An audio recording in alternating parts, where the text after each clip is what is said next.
ਦੇ ਪਰਦੇ ਹੇਠਾਂ ਜੋ ਕੋਈ ਇਨਸਾਨ ਰਹਿੰਦਾ ਹੈ, ਖੁਦਾ ਦੇ ਪਰਦੇ ਹੇਠਾਂ ਜੋ ਕੋਈ ਇਨਸਾਨ ਰਹਿੰਦਾ ਹੈ, ਖੁਦਾ ਦੇ ਖੰਭ ਦੀ ਛਾਂ ਹੇਠਾਂ ਤੇ ਉਹ ਆਰਾਮ ਪਾਉਂਦਾ ਹੈ, ਖੁਦਾ ਦੇ ਖੰਭ ਦੀ ਛਾਂ ਹੇਠਾਂ ਤੇ ਉਹ ਆਰਾਮ ਪਾਉਂਦਾ ਹੈ। ਪਨਾਹ ਮੇਰੀ ਖੁਦਾਵੰਦ ਹੈ, ਮੈਂ ਇਹੋ ਸਭ ਨੂੰ ਆਖਾਂਗਾ।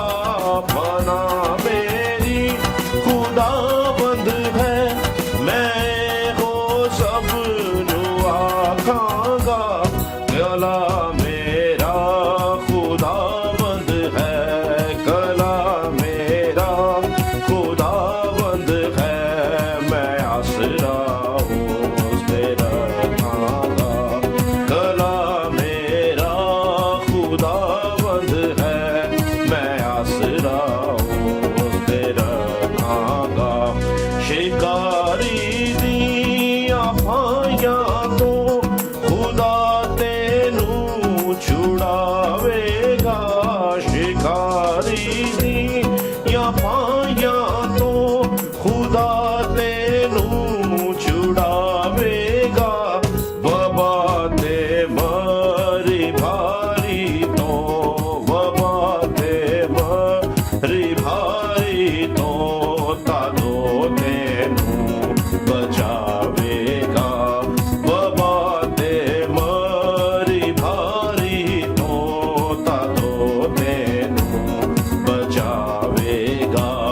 ਤੇ ਆਪਣੇ ਖੰਭ ਦੇ ਹੇਠਾਂ ਲੁਕਾਵੇਗਾ ਖੁਦਾ ਤੈਨੂੰ, ਤੇ ਆਪਣੇ ਖੰਭ ਦੇ ਹੇਠਾਂ ਲੁਕਾਵੇਗਾ ਖੁਦਾ ਤੈਨੂੰ। ਉਹ ਆਪਣੇ ਪਰਦੇ ਛਾਂ ਹੇਠਾਂ, ਉਹ ਆਪਣੇ ਪਰਦੇ ਛਾਂ ਹੇਠਾਂ ਸੋ ਦੇਵੇਗਾ ਬਣਾ ਤੈਨੂੰ। ਉਹ ਆਪਣੇ ਪਰਦੇ ਛਾਂ ਹੇਠਾਂ ਸੋ ਦੇਵੇਗਾ ਬਣਾ ਤੈਨੂੰ। ਤੇਰੇ ਹਥਿਆਰ ਹੋਵਣਗੇ ਖੁਦਾਵੰਦ ਦੀ ਵਫਾਦਾਰੀ, ਤੇਰੇ ਹਥਿਆਰ ਹੋਵਣਗੇ ਖੁਦਾਵੰਦ ਦੀ ਵਫਾਦਾਰੀ। ਡਰਾਵੇਗਾ ਨਾ ਦਿਨ ਰਾਤੀ, ਡਰਾਵੇਗਾ ਨਾ ਦਿਨ ਰਾਤੀ, ਨਾ ਤੈਨੂੰ ਰਾਤ ਅੰਧਿਆਰੀ। ਡਰਾਵੇਗਾ ਨਾ ਦਿਨ ਰਾਤੀ, ਨਾ ਤੈਨੂੰ ਰਾਤ ਅੰਧਿਆਰੀ।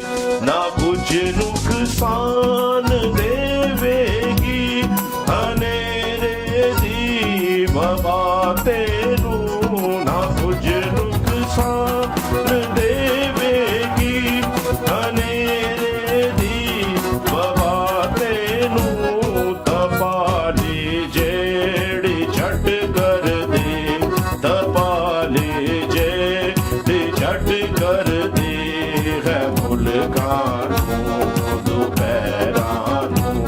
ਤਪਾਲੀ ਜਿਹੜੀ ਛੱਡ ਕਰਦੀ ਹੈ ਮੁਲਕਾਂ ਨੂੰ।